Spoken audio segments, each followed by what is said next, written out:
waktu saya terhubung ke wifi itu saya buka internet gitu kan. Lalu tiba-tiba itu file-file saya itu terkunci semua gitu. Semua. Nah, terus? Dan itu minta tebusan gitu. Minta berapa?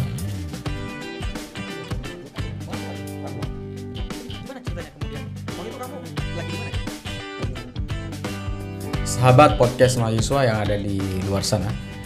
Jadi malam ini saya kedatangan Ahmad Mustafa. Dia merupakan mahasiswa semester 1 di Universitas Sriwijaya Madura.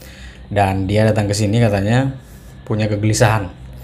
Kegelisahan ini kalau yang lain ini menggelisahkan tentang organisasi, kemudian juga menggelisahkan tentang pelecehan seksual, kemudian juga kegelisahan tentang pekerjaan dan seterusnya. Dia datang ke sini ini gelisah karena prestasi ya. Jadi dia gelisah karena banyak teman-temannya yang takut untuk ikut lomba dan takut untuk meraih prestasi. Dan tentu kegelisahan bisa bermacam-macam wujudnya ya. Jadi kegelisahan tidak harus sesuatu yang menyebabkan masalah, tidak harus luka, tetapi kebahagiaan juga atau prestasi juga bisa menjadi kegelisahan. Dan tentu saya akan pasrahkan kepada Ahmad Mustafa untuk memperkenalkan diri, kemudian juga menjelaskan kegelisahannya bagaimana, kemudian gimana kemudian ceritanya itu bisa menjadi kegelisahan begitu ya. Oke, untuk itu dipersilakan Ahmad Mustafa untuk mengenalkan diri dulu, dari mana dan semester berapa sekarang gitu ya. Iya Kak, terima kasih. Assalamualaikum warahmatullahi wabarakatuh. Perkenalkan, nama saya Mustafa. Saya dari Pademau, Desa Jarin. Saya sekarang kuliah di Universitas Sriwijaya Madura. Semester saya itu semester 1, jurusan saya itu pendidikan informatika. Oke. SMA-nya di mana dulu? SMA saya itu SMAN Negeri 1 Pademau, Kak. SMA Negeri 1 Pademau. Iya. Oke. Kemudian lanjut ke UTM jurusan pendidikan informatika. Nah, kegelisahannya apa ini? Kegelisahan saya itu kebanyakan teman-teman atau teman-teman saya itu entah itu yang dari kelas saya atau yang dari bukan kelas saya itu kebanyakan kalau diajak lomba itu kebanyakan takut gitu Kak. Misalnya karena pesertanya itu banyak, saingnya itu ketat gitu Kak. Oke. Diajak lomba takut? Iya. Kalau kamu? Enggak. Kenapa tidak takut? Karena menurut saya tuh kalau lomba itu sesuatu untuk menantang kita untuk berkompetensi. Oke. Sampai mana kemampuan kita bisa diukur gitu. Kita bisa dengan lomba mengukurnya, begitu menurut saya Kak. Oke, berarti ada perbedaan persepsi mendasar ya. Persepsi kamu bahwa lomba itu justru meningkatkan kemampuan karena dites di situ ya, berkompetisi. Teman kamu yang lain justru takut gitu ya. Iya. Nah, itu membuat kamu gelisah. Artinya kegelisahan yang dimaksud apa dampaknya bagi kamu ketika teman-teman kamu tidak mau ikut lomba? Apakah berdampak ke kamu sendiri? Enggak sih Kak, tapi menurut saya itu berdampak kepada teman-teman saya gitu Kak. Karena apa ya? Suatu saat kan pasti orang yang mempunyai sertifikat, kan lomba itu dapat penghargaan, dapat sertifikat jika juara gitu. Pasti dia yang 99% lah pasti menemukan kerja gitu jika mencari kerja. Apalagi setelah lulus kuliah kebanyakan sih masih mencari kerja gitu, susah gitu Kak. Jika kita punya sertifikat seperti lomba gitu, mungkin itu bisa menjadi penunjang gitu. Berarti itu semacam saran ya? Iya. Saran atau masukan kamu kepada teman-teman bahwa lomba itu bisa mengantarkan kamu kepada satu profesi setelah kuliah. Iya. Gitu ya. Nah, ini kan bicaranya tentang kegelisahan kamu. Berarti kamu tidak gelisah, artinya kamu ikut lomba. Iya. Kan begitu. Nah, selama semester 1 ini kamu sudah ikut berapa kali lomba? Perkiraan 10-9 gitu Kak. 10 sampai 9 lomba. Semester 1 itu ditempuh selama kurang lebih 4 sampai 6 bulan. Iya. Jadi selama 6 bulan kamu mengikuti 10 sampai 9 lomba gitu. 9 lomba. Berarti setiap bulan kalau dirata-ratakan berarti ada waktu di mana 1 bulan kamu ikut 2 lomba. Iya. Begitu ya? Bukan 1 bulan tapi 2 minggu kadang lomba gitu. Kadang 2 minggu lomba. Artinya kalau dirata-ratakan misalnya 6 bulan kemudian kamu ikutnya 9 kali, berarti kan rata-rata 1 bulan kadang ada 2 kali ikut lomba. Iya, gitu. Rata-rata begitu kan? Iya. Nah, dari 9 kali lomba itu udah berapa kali menjuarai? Kalau tingkat nasional itu 5 Kak. 5 kali? Iya. Juara itu maksudnya juara berapa? Juara 1, Juara 1 itu 3 kali, 3 kali. juara 2 itu 1 kali, dan finalis itu 1 kali. Dan untuk prodi itu juara 3. Oke, berarti totalnya berapa? 6. 6 kali juara. Iya. Selama 1 semester. 1 semester. Ya, saya pikir itu satu pencapaian yang luar biasa lah. Artinya ikut lomba 9 kali, kemudian juara 6 kali ya. 1 tingkat prodi tadi. 5. Kemudian sisanya tingkat nasional. Nah, lombanya lomba apa itu? Itu lomba membuat aplikasi Kak, dan lomba desain web gitu. Lomba mendesain web. Iya, website. Jadi web itu kan ada tampilannya. Iya. Yang dilombakan tampilannya itu. Iya, desainnya. Iya, berbasis front end-nya aja Kak. Desainnya gitu. Oh, desainnya aja. Kemudian kalau yang apa tadi? Mobile apps, aplikasi. Iya. Itu membuat aplikasi. Iya, membuat aplikasi game. Khusus game. Iya, game. Game itu misalnya nggak Mobile Legends gitu ya? Enggak, tapi diusulkan ke media pembelajaran gitu. Oke, jadi game khusus untuk media pembelajaran yang ada kaitannya dengan pendidikan. Iya, pendidikan. Saya kira aplikasi kayak Gojek, Shopee enggak ya? Enggak Kak. Oke, berarti memang khusus. Oh ya, jurusan kamu pendidikan informatika ya? Pendidikan informatika. Oke, jadi itu jurusan yang memang relate dengan lomba-lomba yang kamu ikuti. Iya. Jadi kamu tidak ikut lomba di luar itu? Artinya di luar prodi kamu enggak? Sekarang ikut tapi bertim, mengembangkan bisnis, lomba bisnis, Lomba bisnis itu gimana maksudnya? bisnis plan gitu Kak. Oke, merancang bisnis plan. Iya. Itu relate nggak dengan jurusan kamu? Ada kaitannya nggak dengan Nggak ada sih Kak. cuman ikut ya? Iya. Oke, jadi meskipun tidak nyambung juga ikut aja gitu ya. Buat pengalaman aja. Oke, buat pengalaman aja. Jadi berarti kamu semacam apa ya? Semacam kecanduan juga ya? Iya, kecanduan. Kenapa kok bisa sekecanduan itu maksudnya? Ya karena dapat sertifikat dan juga dapat uang pembinaan gitu jika juara Kak gitu. Oke. Jadi kalau saya dulu waktu kuliah tidak sama sekali termotivasi ikut lomba ya. Jadi ya mungkin apa ya? Kita hidup di kampus itu kan berbeda-beda lingkungan. Iya. Jadi emang kita hidup di lingkungan teman-teman kita ya suka lomba, kita ingin ikut lomba gitu. Kalau dulu aku di lingkungan organisasi. Jadi memang kita mati-matian cari organisasi untuk diikuti kalau saya dulu. Jadi kalau kamu mungkin lingkungan lomba, berarti mencari berbagai macam lomba untuk diikuti gitu ya. Dan dampak positifnya tentu kalau tadi udah menjuarai ya, dampak positifnya jelas itu, uang gitu ya. Uang. Jelas itu ya dampak Ya, positifnya jelas. uang ya. Uang. Nah, itu uang itu dipakai untuk apa selama menang lomba itu?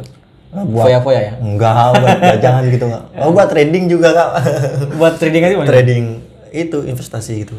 Kamu juga ikut trading? Iya. Investasinya berupa uang? Iya, uang lomba itu saya ikutkan. Sudah naruh berapa ke trading ini? Ada sih Kak. Tujuannya apa ikut investasi itu? Enggak cuman siapa tahu bisa bisnis lewat itu gitu Kak saya. Oke, jadi itu aset kamu yang diinvestasikan untuk diikutkan dengan kolaborasi dengan yang lain gitu ya? Oke, tapi kamu percaya ke trading itu? Kadang percaya, kadang enggak. Soalnya sering rugi saya. Jadi gimana cara kerjanya trading itu? Saya kurang mendalami soalnya Kak, kan sering rugi gitu. Tapi ikut? Ikut. Meski rugi ikut? Iya. Gimana ceritanya kok rugi mau ikut? Iya, soalnya kan itu kan beli koin gitu Kak. Itu saya terinspirasi dari kakak saya kan. Kakak saya itu juga main itu gitu Kak. Tapi saya kalau main itu rugi Kak. Kalau kakak kamu? Ya hasil gitu. Hasil terus? Iya. Jadi kamu ingin meniru hasilnya, tapi yang ada ruginya? Iya, yang ada ruginya. Oke, jadi selama semester 1 itu lombanya online atau offline? Online. Online semua? Iya. Yang dulu itu pernah offline. Itu saat waktu SMA. Pernah saya ikut. Itu sampai masuk. Itu lombanya sejak SMA? Tingkat nasional. Tapi yang saya lawan itu tingkat mahasiswa semua itu. Masuk 5 besar. Offline. Oke. Kemudian ketika kuliah online semua? Online. Soalnya kan pandemi juga. Oke. Itu berapa uang yang sudah kamu dapatkan itu? Ada sih. Juara 1 berapa?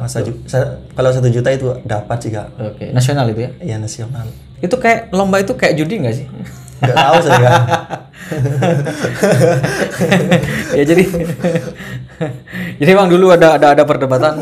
Kamu lo ikut lomba mempertaruhkan kemampuan kamu, di situ kamu nanti ada juaranya. Iya, saya mikir gitu juga soalnya Kak. Saya kan bayar itu. Ya. terkadang. Oh ya, kontribusi ya.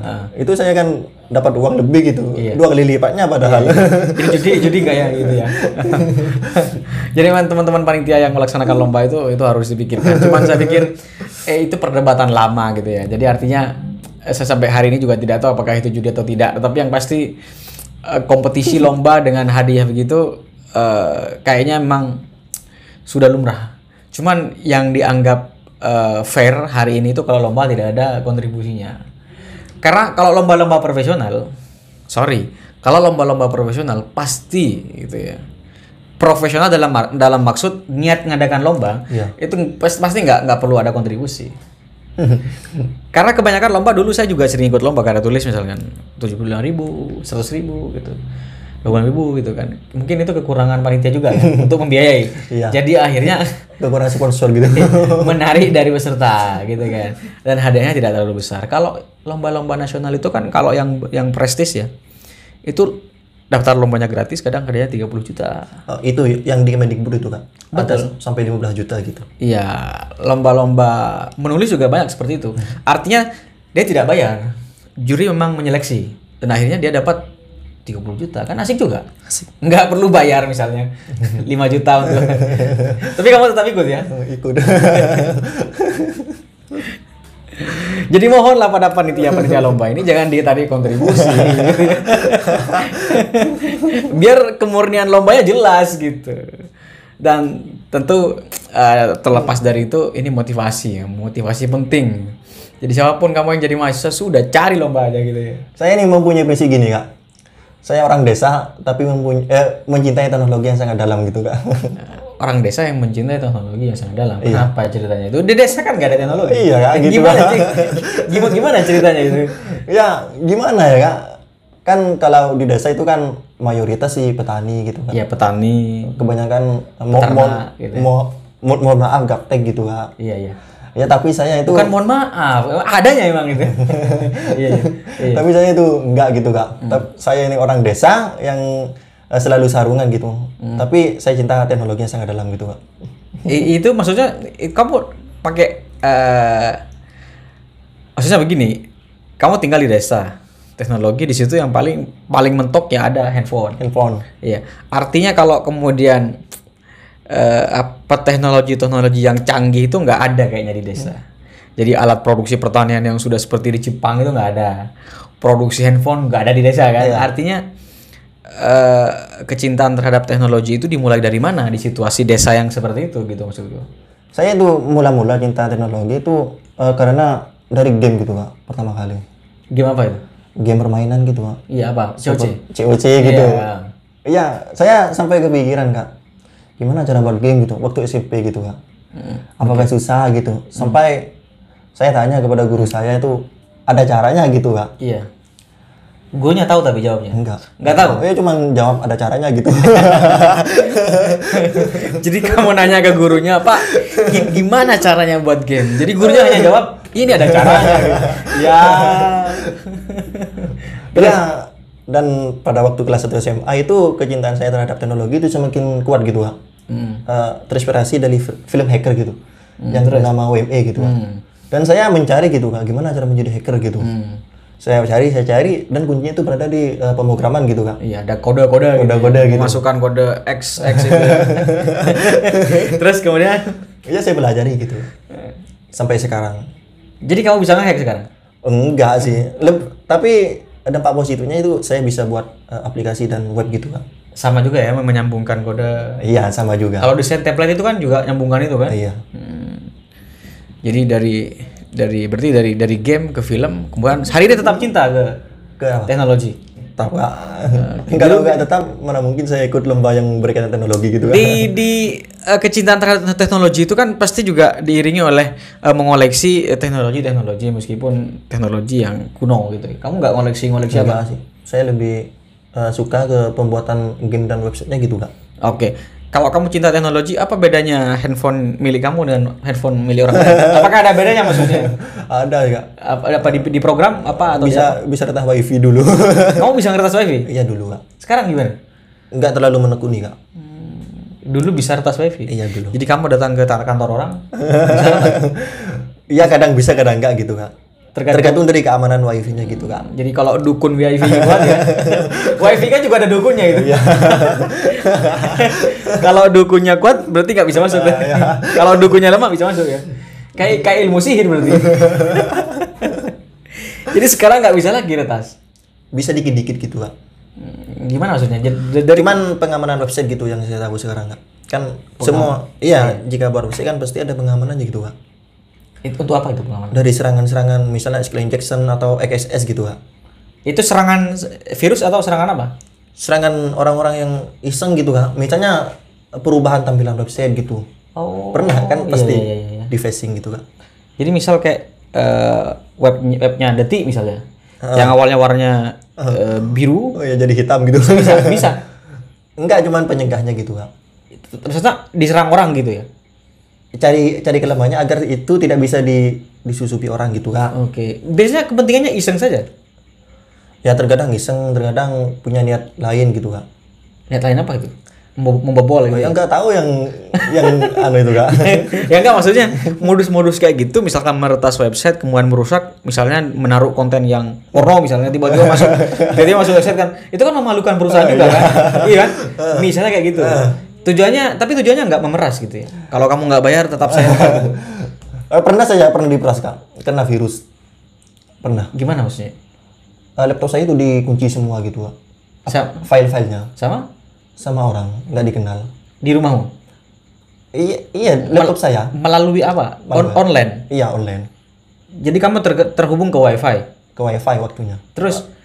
Jadi itu waktu saya terhubung ke wifi itu saya buka internet gitu Kak. Lalu tiba-tiba itu file-file saya itu terkunci semua gitu Kak. Semua? Nah terus? Dan itu minta tebusan gitu Kak. Minta berapa? Kalau nggak salah itu berapa dolar dulu, lupa saya Kak. Orang luar berarti? Orang luar. Jadi gimana ceritanya kemudian? Waktu itu kamu lagi di mana itu? Lagi di rumah. Buka internet. Apa? Facebook gitu ya? Kayak media sosial. Apa aja ya saya buka aja lah gitu ya, situs apa gitu ya. Nah setelah buka kemudian file-file yang di disk kamu terkunci lama-kelamaan. Kok bisa ya? Ya ini saya nggak tahu. Nah kemudian setelah itu dia minta tebusan. Dia ngechat kamu melalui apa? Email. Tahu email kamu sampai? Kan bisa diakses gitu. Sampai laptop saya tuh kursornya tuh jalan sendiri gitu. Kayak ada yang mendalikan gitu. Dari jauh, luar biasa. Jadi bukan yang ternyata jin itu bukan jin dunia maya gitu. Iya, itu kan jin dunia maya yang bergerak melalui peretasan gitu kan. Kemudian ini dikunci semua, kamu nggak bisa masuk ke file kamu. Dikunci semua. Terus email ke kamu. Terus dia minta tebusan. Berapa dolar?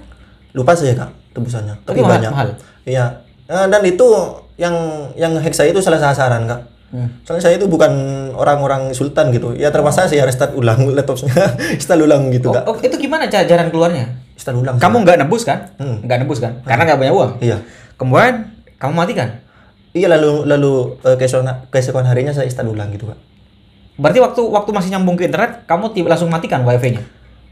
Enggak Kak. Itu kan kalau sudah terkunci itu sudah terkunci gitu kan. Nggak bisa? Nggak bisa. Menutup internet pun nggak bisa? Kalau mematikan laptop bisa, tapi file-file yang ada di dalamnya itu nggak bisa dibuka sama sekali. Internet nggak bisa dimatikan?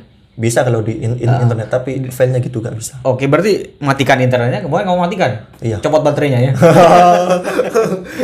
Jadi setelah itu kemudian baru keesokan harinya kamu install ulang? Install ulang, terpaksa. Baru bisa? Bisa. Berarti hilang file-filenya? Hilang. Soalnya nggak terlalu penting juga sih Kak.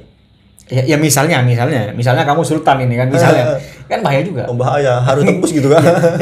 Ini saya kasus yang baru saya tahu. Jadi bahwa ada semacam itu masuk ke aktivitas hack ya? Iya, aktivitas hacker. Oke. Jadi kalau dipikir-pikir kan komputer ini kan hardware ya, bukan hardware dan software. Iya. Maksudnya hardware dan software. Maksudnya sampai file-file yang ada di hardware, anggaplah kan itu kan file meletak di software. Di software. Artinya maksudnya maksud saya begini, kalau internet file-file yang tersambung ke online wajar dihack, maksud saya begitu. Jadi misal kamu nyimpan dokumen di Instagram gitu kan, diambil orang wajar karena terhubung ke internet. Artinya kalau untuk kamu mau buka Instagram kan harus online dulu. Dihack orang waktu online wajar. Ini kan nggak masuk ke aplikasi. File ini kan berarti kan di file kan? Langsung di masuk disk. ke disk. Iya. Kok bisa gitu ya? Artinya canggih betul berarti. Oh, ya kan hebat. Iya. Ya, maksudnya. Kalau itu kemudian benar kepada sasarannya berarti akan ngeluarin tebusan. Untung banyak. Jadi artinya kalau sampai seperti itu apa ya? Ngehack yang cukup canggih menurut saya. Sampai ngunci file kan? File. Tapi kalau kok kamu tahu bahwa itu salah sasaran? Dia bilang ke kamu. Enggak, soalnya yang dihack itu masa anak SMA dulu kena itu. Iya. Kaget juga kamu ya? Kaget juga. Untung file-filenya nggak penting. Iya. Untung nggak nyimpen foto cewek ya. Kalau nyimpen foto cewek kan kamu kasihan juga gitu, banyak kenangan yang terhapus gitu ya. Yang ditargetkan itu di disk gitu. Lokal D. Lokal D gitu. Lokal D ini lokal utama. Iya. Kebetulan program saya kan saya sering buat game apa gitu Kak. Saya taruh di C kan. Masternya. Jadi aman gitu Kak. Oh iya. Oh, di D habis semua. Di D habis semua. D ini semacam induk ya? Program apa di situ ya? Enggak. Itu yang ditargetkan si peretas gitu. Oh iya. Untuk yang waktu ngehack kamu. Artinya andaikan menargetkan C juga bisa. Bisa sih. Cuma waktu itu narget file D. Salah sasaran juga. Oke. Ya pasti salah sasaran lah. Udah salah sasaran mesti salah sasaran gitu. Iya. Ya jadi artinya begini. Untung ya yang disasar kamu lah gitu. Yang dengan mudahnya bisa matikan laptop kemudian keesokan harinya install lagi. Install ulang. Tapi memang begini, orang-orang yang tidak berhubungan dengan dunia internet itu jarang di-hack. Iya. Takut kamu juga main hack-hackan begitu ya? Enggak. Takut sinyal kamu nyampe kemana kamu di-hack juga gitu misalnya. Takut begitu. Tapi kamu tidak mendalami dunia hack waktu itu? Enggak. Saya lebih mendalami dunia pengembangan aplikasi dan website gitu Kak. Cukup itu ya? Iya. Sekarang pengen sih mendalami Kak, tapi terus? susah cari beasiswanya atau kelasnya gitu Kak. Susah cari beasiswanya atau kelasnya. beasiswa? Ya kan banyak biasa. Saya kan ikut tahu buat aplikasi buat game itu kan sering dapat beasiswa itu Kak dulu. Tetapi online. Beasiswa itu maksudnya kamu diberi kesempatan gratis untuk ikut kelas ini. Itu dan bersertifikat bersertifikat berstandar global gitu. Iya. Sudah berapa sertifikat kamu dapat? Banyak sekali. Berarti kamu sudah kemana-mana kelasnya berarti. Iya. Saya baru tahu dunia program ini. Jadi kalau misalkan kayak YouTube itu, kamu tahu cara ngembangannya benar? Enggak pernah ngembangin YouTube. Pernah dulu Kak, cuma iseng-iseng gitu. Tapi enggak terlalu mumpuni. Kalau dunia hashtag, dunia tag itu dunia apa? Hashtag di IG itu Kak. Iya, maksudnya kadang orang bilang kan kalau mau tambah populer, tambah hashtag, tambah apa? Itu dunia apa namanya? Ya dunia IG gitu. Enggak, maksudnya di program dunia apa? Kalau ngedit foto kan dunia desain grafis gitu. Kalau kayak kamu kan pendidikan informatika, dunia untuk membuat apa ya istilahnya apa? Informatika kan membuat aplikasi misalnya juga, mengajar, jaringan juga kan? Mengajar gitu. Mengajar, cuma kan pendidikan informatika. Jadi kalau misalkan itu mendalami kayak ilmu optimasi algoritma dan sebagainya, itu masuk ilmu apa itu? Ilmu TI gitu. Teknologi informatika. Tapi beda dengan jurusan kamu. Saya awal belajar pemrograman itu kan pasti diajari algoritma dan logika gitu. Kuncinya gitu. Oke. Algoritma dan logika. Coba dijelaskan. Ini biar orang tahu algoritma itu apa, logika itu gimana maksudnya, logika di internet itu maksudnya gimana? Ya itu hanya berlaku di pemrograman saja. Ya algoritma itu maksudnya apa? Konsep menyelesaikan masalah. Misalnya kita contoh di dunia nyata gitu ya. Iya. Algoritma Algoritma. Buat mie gitu Kak. Buat mie. Misalnya mie itu harus menyediakan kompor gas, lalu menyediakan apa itu? Wajan apa? Sebutlah wajan lah. Oke. Dan air gitu. Itu algoritma? Iya. Air, mie, alat-alatnya, api itu algoritma. Terus? Iya sampai matang gitu. Misalnya mie-nya dibuka gitu, lalu dimasukkan ke dalam apa itu namanya? Oke. Panci gitu atau apa gitu. Itu berarti semacam konsep memecahkan masalah. Konsep? Pemecahkan masalah. Itu algoritma. Di internet berlaku seperti itu. Kalau mau viral? Iya, misalnya mau viral, itu kan ada orang. YouTube itu kan juga ada algoritmanya katanya. Jadi untuk kemudian bisa naik ratingnya harus itu algoritma. kalau algoritmanya gitu itu hebat ya. Saya nggak bisa mendalami gitu. YouTube, TikTok, apa itu? Google. Oke. Terlalu sultan kalau untuk saya. Terlalu sultan. Bukan sulit, terlalu sultan ya. Jadi kalau yang kamu tahu algoritma apa? Yang kamu tahu? Website kamu tahu algoritmanya? Algoritma itu berlaku saat kita misalnya kalau membuat website itu apa saja gitu. Oke. Misalnya kita memerlukan tag editor seperti Visual Studio Code gitu. Pemrogramannya itu apa saja. Cara membuatnya itu gimana? Oh, kita itu algoritma. Algoritma. Oke. Kemudian satunya lagi logika. Logika itu apa? Logika dalam itu dunia dalam kan dunia di dalam pemrograman itu kan pasti ada konsep logika gitu kan. Misalnya kalau saya sih ke game gitu. Kalau saya logikakan program gitu. Misalnya jika saya memukul gitu. Jika saya memukul, maka nyawa musuh dikurangi 10. Itu kan main logika gitu. Iya. Oke, jadi dunia pemrograman seperti itu. Dunia informatika seperti itu. Kuncinya itu berada di algoritma dan logikanya gitu kan. Jadi logika main serang-serangan, algoritma main bahan-bahan. Kan begitu kan. Nah, cuman sekarang kamu merasa nanti kamu bisa dapat pekerjaan nggak dari keahlian itu? Semoga saja bisa. Cuma maksud saya bukan semoga saja, maksudnya kamu yakin bisa nggak dapat pekerjaan? Insya Allah ya. Hanya Allah yang bisa nanti berkehendak ya. Allah berkehendak gitu. Bisa dapat pekerjaan gitu kan. Nah, sekarang tapi kesibukan kamu apa di luar kuliah sekarang? Membina. Kamu bisa nggak ngehack bank? Gimana? Bisa ngehack bank? Pertanyaan macam apa ini? Iya. Jadi pekerjaan kamu apa sekarang? Sambil membina apa itu? Pembelajaran gitu. Apalah namanya itu? Kursus apa? Kursus Olimpiade. Di mana? Di sekolah? Di sekolah SMA saya. SMA Padmau. Oh, kamu bantu adik-adik kamu untuk lulus gitu ya. Tapi kamu di bidang apa? TIK. Oh, khusus TIK ya. Atau lama-lama TIK kamu yang membimbing situ. Khusus TIK aja. TIK. Dibayar tapi. Alhamdulillah ada. Kalau nggak dibayar jangan mau. Buat beli bakso gitu. Ya, kemudian setelah itu apa kesibukannya? Kuliah. Nggak ada lagi selain itu. Nggak, nge-gym terkadang. Nge-gym. Nge-gym itu apa? Aciman ya? Angkat beban gitu. Oh, angkat beban. Fitness gitu. Fitness. Okay. Nge-gym. Saya kira nge-jin. Mati kain jin, nge-jin. Kalau nge-jin itu segolongan makhluk dunia gaib gitu. Nah, ada yang baru itu saya ciptakan jin dan manusia untuk menjadi YouTuber. Itu bukan firman Tuhan, bukan. Jadi memang kemarin viral kata-kata seperti itu. Jadi dari saking maraknya YouTuber sampai ada kata-kata yaitu saya ciptakan manusia dan jin untuk menjadi YouTuber. Dan sekarang kamu tidak ada niatan untuk menciptakan satu semacam masterpiece lah. Kamu tidak sedang mengerjakan proyek apa gitu kan. Karena saya pikir orang-orang yang punya kemampuan skill khusus terhadap satu pengetahuan, sebutlah kamu tentang informatika ya. Orang-orang yang ahli di bidang tertentu biasanya memiliki keinginan untuk menciptakan masterpiece lah istilahnya. Jadi kalau saya misalnya podcast mahasiswa ini, masterpiece saya itu adalah menghadirkan narasumber yang benar-benar inspiratif gitu kan. Maksudnya kamu tidak ada keinginan apa yang ingin kamu ciptakan? Membangun perusahaan game terbesar se-Asia.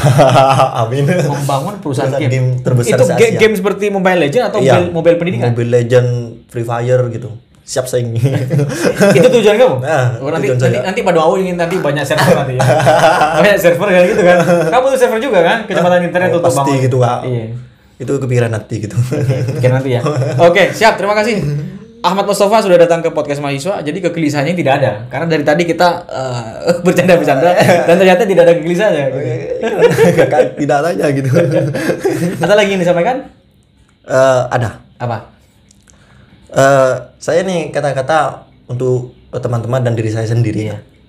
Jangan malu ketika Anda terlahir dari seorang petani. Anda boleh lahir dari keluarga petani, tapi pemikiran Anda harus setara dengan S3 gitu. Jadi kata-kata untuk orang lain dan diri saya sendiri. Artinya mengata-ngatai diri sendiri. Iya. Yang gitu kan? Jadi Jadi makanya kalau ada orang bilang ini kata-kata saya untuk orang lain, berarti apa kata-kata saya untuk orang lain dan diri saya? Berarti Anda mengata-ngatai diri Anda sendiri gitu. Oke, terima kasih. Saya